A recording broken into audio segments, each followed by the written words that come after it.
So today we're going to talk about iPS cells. And so what is an iPS cell? Well, it's induced pluripotent stem cells. And so multiple potentials means you are pluripotent. And then we have different types of stem cells. So we have our embryonic stem cells, and then we have nuclear transplant stem cells, parthenoid stem cells, and then we have induced. 3 of these require human eggs, so we're going to be focusing on induced. Discovered in 2006 by Shinya Yamanaka in Kyoto, Japan, he gets credit for discovering that 4 specific gene-encoding transcription factors can convert adult, mature cells into pluripotent stem cells. To begin this process, we need to access the genes of your DNA, which are locked away in the vaults of your chromosomes. Your chromosomes are supercoiled with the active genes on the unwound open areas of the chromosome. Other genes to make a liver or heart cells are turned off and tightly wrapped up or locked away. The remarkable thing that Shinya Yamanaka did was he questioned whether a cell had to stay differentiated. He needed to figure out if the same proteins that keep stem cells pluripotent might be able to reprogram differentiated cells. He started with over 100 possibilities, and he didn't know whether they worked alone or together, which meant over 1 million possible variations. He used an off-the-shelf computer program to narrow it down to 24 possible. Next step was to narrow down factors from 24 factors into whatever required, and we found that 4 out of the 24 factors were essential. He then took the combination of factors and inserted them into a skin cell. In a process we don't fully understand, the chromosome began to unwind. The factors would then attach to genes to make embryonic stem cell proteins. The factors were OCT4, SOC2, KLF4, and c-MYC, and they overwhelmed the competing message from the skin gene, fooling the cell into thinking it's in an embryonic environment.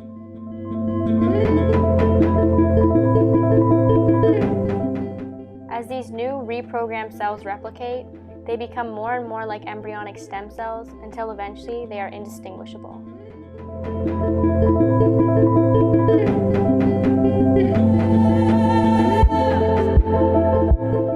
These reprogrammed cells can then be used to produce any cell in the body.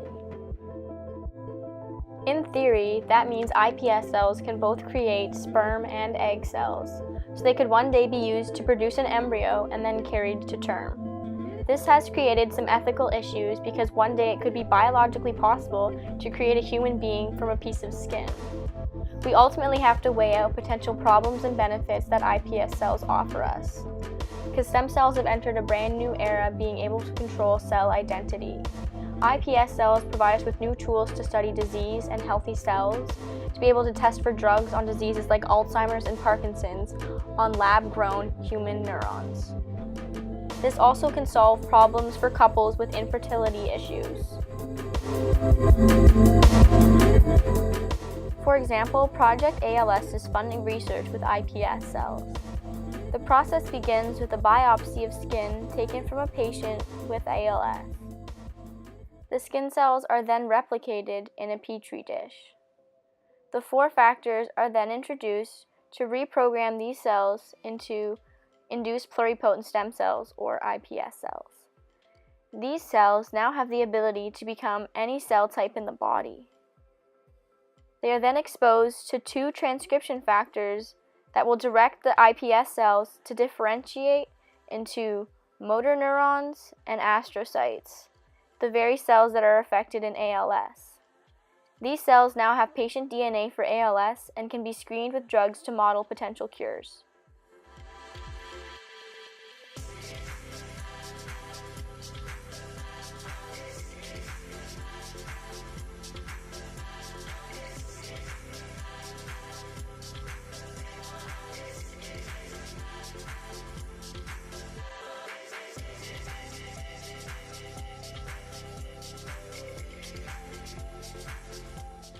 Some cells produced to make iPS cells have unexpected changes in their genes.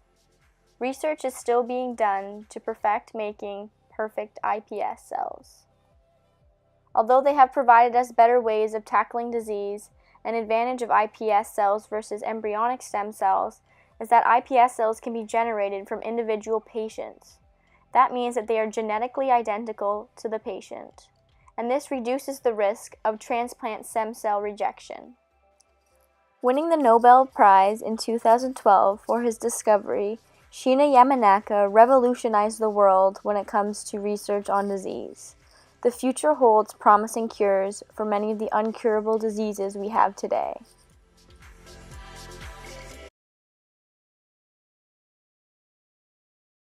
We can't go into somebody's brain and take out samples and study them. So it's been obviously impossible to do that. But now there are new technologies that have emerged on the scene that have enabled us to generate in the laboratory tissue, real live tissue from Parkinson's patients to do experiments on and to observe and to try and figure out why they're different. Parkinson's disease is a progressive neurodegenerative disease. Progressive because it worsens over time, and neurodegenerative because there is a loss or degeneration of neurons over time in the brain.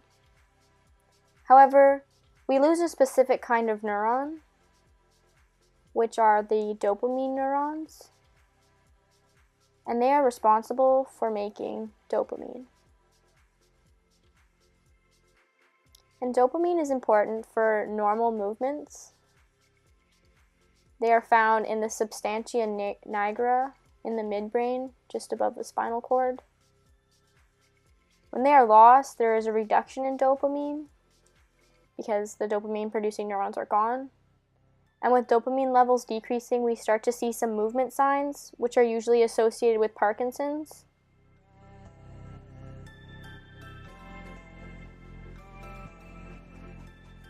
For example, shakiness or tremors in the hands or fingers. There's also stiffness when they bend their body parts as if it's not very connected or smooth. Also, their movements begin to slow down, almost if you're trying to run through water at normal speed. It can feel like it's taking a long time. There's also problems with balance or feeling really unstable. It's a fantastic technique in which I can generate stem cells from patient tissue.